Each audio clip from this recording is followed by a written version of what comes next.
नमस्कार. नमस्कार. ठीक आहे, ठीक आहे, काय अडचण नाही. तुम्हाला अडचण आहे का? कॅमेरा आहे व्यवस्थित तुम्हाला? ठीक आहे. चंद्रपूरमध्ये राणी इव्हेंट्सच्या माध्यमातून आज येण्याचा योग आला आणि गेल्या अनेक दिवसांपासून मी आणि मंदाताई एकमेकांच्या संपर्कात होतो या कार्यक्रमासाठी. आज जेव्हा मी इथे आलो तेव्हा बऱ्यापैकी चंद्रपूर फिरलो, सकाळी लवकर आलो होतो आणि येताना मी विचार करत होतो की मी तुमच्याशी काय बोलणार आहे. जीवन सुंदर आहे या विषयाच्या अनुषंगानं मी गेली अनेक दिवसांपासून बोलतोय. आपण सोशल मीडियावरती ऐकलं असेल बऱ्यापैकी लोकांनी. मी तुम्हाला मार्गदर्शन वगैरे करायच्या फंदात अजिबात पडणार नाही आहे. जीवन कसं जगावं वगैरे हे मी तुम्हाला सांगणं कदाचित ती माझी, आपल्या प्रत्येकाच्या लाईफचा फंडा वेगळा आहे. एकच कुठलं तरी सूत्र आपल्या सगळ्यांना लागू पडेल असं नाही आहे. मुळात आपण सगळे एकमेकांपेक्षा वेगळे आहोत, हेच आपलं माणूस असण्याचं लक्षण आहे. आणि म्हणून मी कुठलं तरी एखादं सूत्र सांगेल आणि त्यानं जगणं सुंदर होईल असं नाही आहे. खरं तर मी जेव्हा या विषयावरती बोलायला सुरुवात केली मला असं वाटायला लागलं होतं की अरे वा, आता आपण बोलतोय, लोक आपल्याला ऐकतायत. आणि एक दिवशी याच आविर्भावात मी वडिलांना विचारलं, म्हटलं एवढी वर्ष झाले मी बोलतोय पण लोक काय बदलताना दिसत नाहीत. आणि त्या दिवशी माझे वडील मला म्हटले की तू बोलून लोक बिकं बदलतील असल्या काय फंदात तू पडू नको. म्हटलं मग? म्हटले बोलून बोलून तू एकटा जरी सुधारला तर काय कमी आहे का? तू एकटा जरी सुधारला ना तरी माझ्या दृष्टीनं खूप मोठं आहे. आणि मला वाटतं की बदलाची सुरुवात ही आपल्यापासून व्हायला हवी. नाहीतर हल्ली अनेक लोक एकमेकांना शिकवायला बसलेले आहेत. म्हणजे एका राजाचा असा प्रायव्हेट तलाव होता. त्या तलावामध्ये मासेमारी वगैरे करायला परवानगी नव्हती, पण एक तरुण त्या पाण्यामध्ये गळ टाकून बसलेला होता मासे पकडण्यासाठी. तिथे राजाचे शिपाई आले आणि त्यांनी त्याला विचारलं, बाबा तुला माहीत आहे ना इथे मासेमारी वगैरे करणं बंद आहे, इथे परवानगी लागते आणि राजाची सक्त ताकीद आहे की कुणीही इथे असं गळ टाकून बसू शकत नाही, मासेमारी करणं इथं प्रतिबंध आहे. त्या तरुणानं विचारलं, तुला कुणी सांगितलं मी मासेमारी करतोय? अरे म्हटलं तू गळ टाकलाय, त्या गळाला खाली मासा लागलाय आणि तू म्हणतो मी मासेमारी करत नाही. तो म्हणला मी मासेमारी करत नाही, मी माशाला पोहायला शिकवतोय. म्हटला माशाला सुद्धा पोहायला शिकवणारी माणसे या जगात आहेत. अशा लोकांपासून तुम्ही वाचलं पाहिजे. की कोण तुम्हाला जर शिकवायला आले असेल की तुम्ही असं वागावं तसं वागावं, हे बघा शिकवणं ही प्रोसेसच नाही आहे मुळात. कुणी जर म्हणत असेल की मी ह्याला हे शिकवलं, कुणीही कुणाला शिकवू शकत नाही. लक्षात घ्या, माणसं आपोआप शिकतात. फक्त शिकण्यासाठी पोषक वातावरण निर्माण करणं मला वाटतं ही तुमची माझी जबाबदारी आहे. एखादा शेतकरी म्हणतो हे आंब्याचं झाड मी वाढवलंय म्हणजे काय केलं? शेतकरी असा खोडात शिरतो आणि फांद्या फांद्यानं वाढत जातो का? असं नाही होत. खरं तर शेतकरी फक्त त्याला पोषक वातावरण निर्माण करतो, ते झाड आपोआप वाढतं. तसं पोषक वातावरण निर्माण करणं मला वाटतं ती आपली सगळ्यांची जबाबदारी आहे. शिकणार तर आपण आहोतच. आणि म्हणून मी तुम्हाला शिकवण्याच्या फंदात पडणार नाही. आणि माझी तुम्हा सगळ्यांना एक विनंती आहे, तुम्ही सुद्धा माझ्या हो मध्ये हो मिसळू नका. मी असं म्हटलं म्हणजे तेच खरं आहे, मी असं बोललो म्हणजे तेच बरोबर आहे, असं नाही आहे. आपण हुशार आहोत सगळेजण. आणि म्हणून आपण आपल्या कुणाच्या तरी इकडे स्टेजच्या मागे बडबड बंद करा बरं. इकडे स्टेजच्या मागची सगळी इकडे येऊन बसा, सगळे पुढे चला पटकन, सगळे पुढे. आता ही चला इकडे बसा बरं. कुणीही माझ्या हो मध्ये हो मिसळण्याचा प्रयत्न करू नका.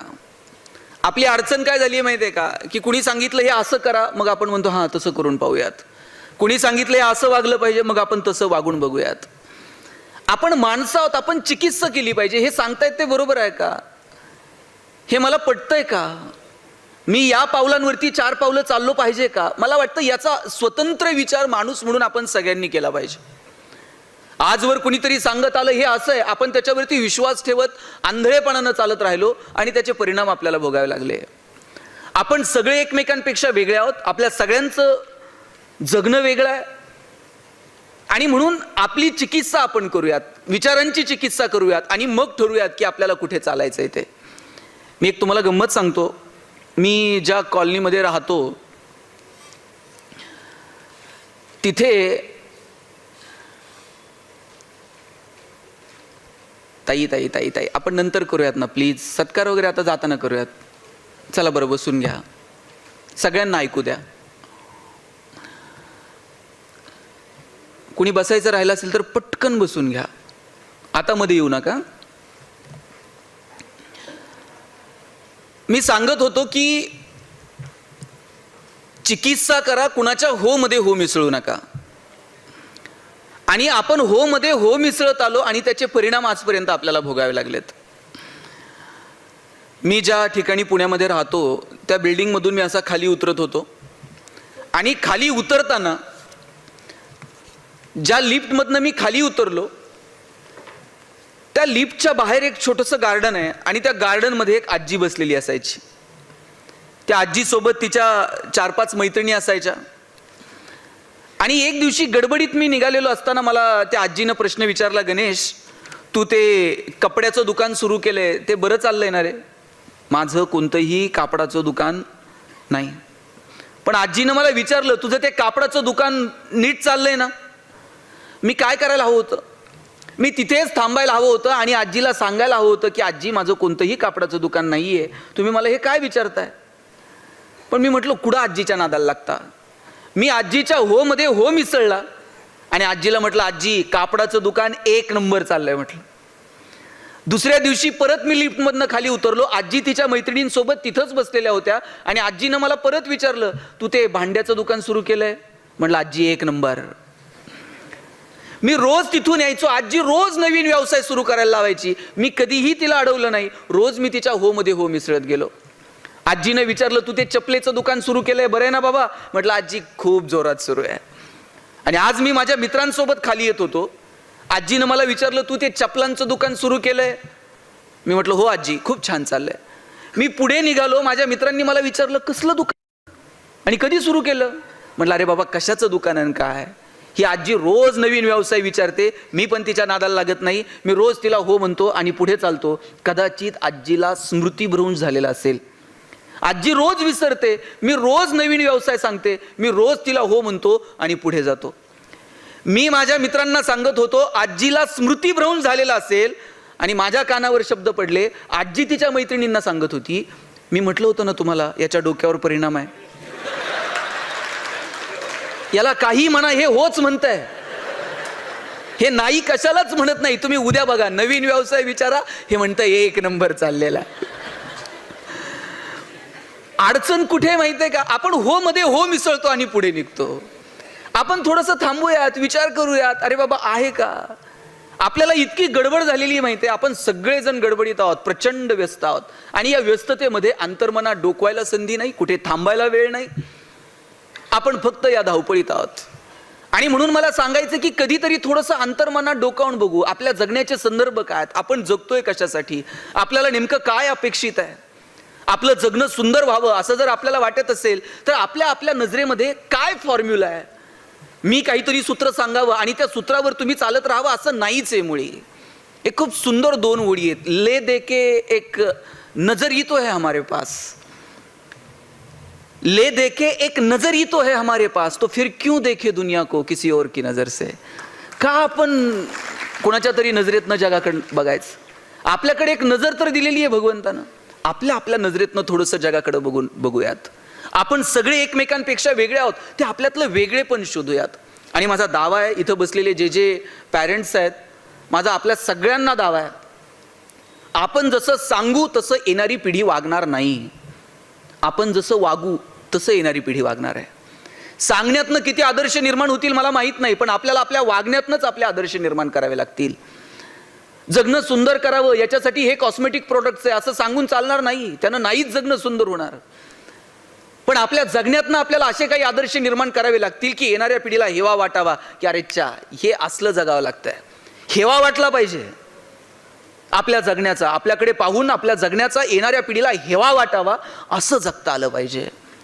मला वाटतं असे आदर्श आपल्या वागण्यातनं निर्माण करता येतील का? बापानं पोराला सांगायचं व्यसन करू नये, खूप चांगलं सूत्र आहे, व्यसन करू नये सांगितलं पाहिजे.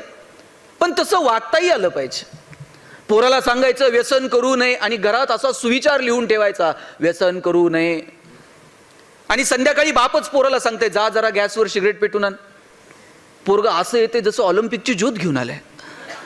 बाप कानातनं धूर काढतो, हे सगळ्या शाळेत सांगतं जादूगार बाप आहे, कानातनं धूर काढतो.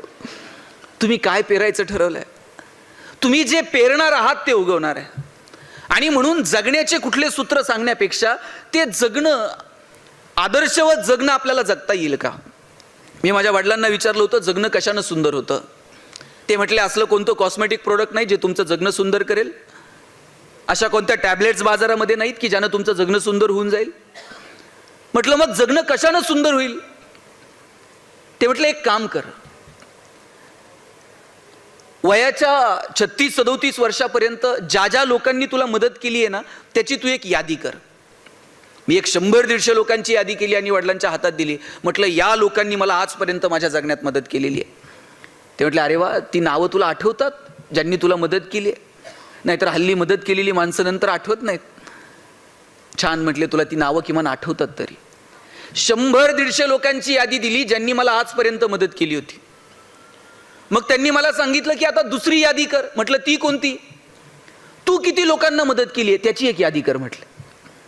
आणि मी शोधून शोधून नावं आठवत होतो, मी किती लोकांना मदत करू शकलो. मला नावं आठवत नव्हती.